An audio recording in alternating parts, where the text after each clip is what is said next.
the first coach to lead a university to national championships in cross country, in indoor track and field, and in outdoor track and field. It's fitting that tonight we're able to present the Men's Program of the Year Award to North Central College and to Carius, the NCAA Division III Men's Program of the Year Award. Thank you. I was very, very fortunate to grow up in a small town, Morton, Illinois. Small town values. So many of the things I learned were in my family, from my mom, my dad, my siblings, certainly from school and from church. I mean, we were insulated in a small town, didn't really have a television, and I thought everybody grew up the same. Till I got out in the real world, I realized that there's more difficulties out there that people have to face. If I go back there, they call me Alan. They come up here and everybody calls me Al, but I like to tell people that Al is my father's name, and there's only one Al Carius, and that's my father. And that's why this track is named as it is, Al B. Carius. It's not after me, it's after my father.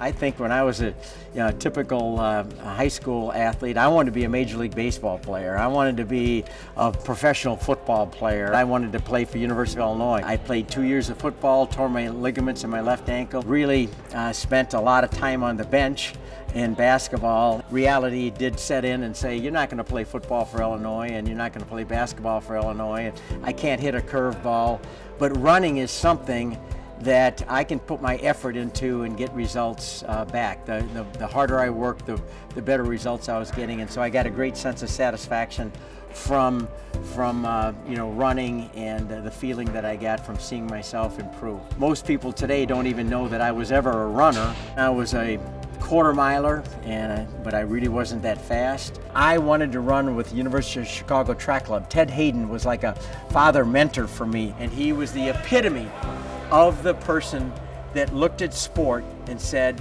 the athlete is more important than the sport. What can the sport do to help the athlete to become a better person, to feel better about themselves? And too often, sometimes I feel we're twisting that around where people are looking at what the individual can do for the sport. To me, sport is a living education, a living laboratory, an opportunity to help young people to feel good about themselves and learn internal characteristics that are going to help them to be successful in life. Learn commitment, learn discipline, learn, feel motivation, be a team player, how to deal with disappointment, how to deal with success, how to deal with these different things that athletics can provide for a person in their life. And that's, to me, what sport is at its very, very best. And when I learned that and felt that, I wanted to share that feeling with other people. And that's why I came, and when I was here at North Central College, our motto is run for fun and personal best. And I will guard that philosophy with my job. So this is my way of saying thank you and congratulations to each and every one of you for what you have done for me and all the support that you've given me and the ups and downs of my life, and certainly, helping this program get to where it is. John Wooden said, years before his time, I coach an athlete from the inside out. When someone comes here, we want to coach their heart. We want to coach their spirit. We want to coach them from the inside out. We want them to learn those values that are going to help them to be the best that they can be.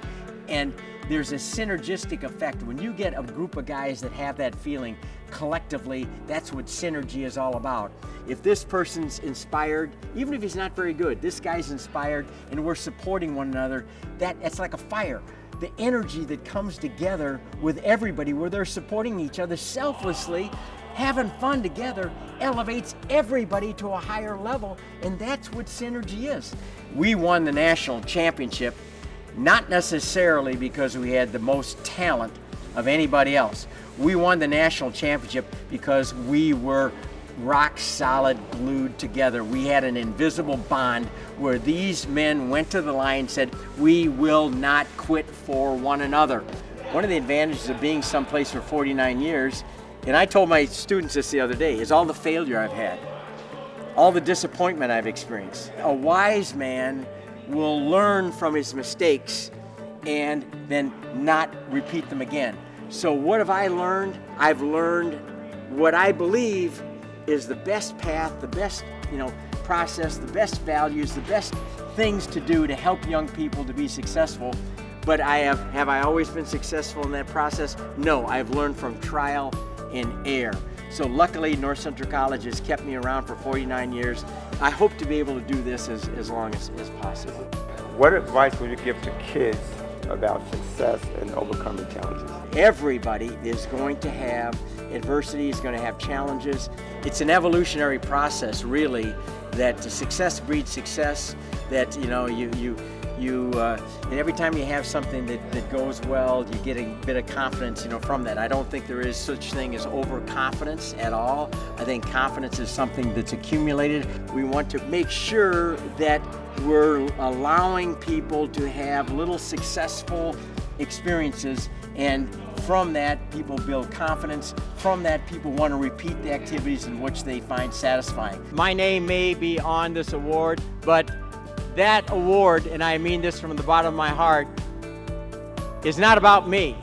The older you get, the more you realize that whoever you are is because of the great people that you've been fortunate enough to be surrounded by throughout your life that have had positive influences, on your life. And to me, the name on this trophy represents you.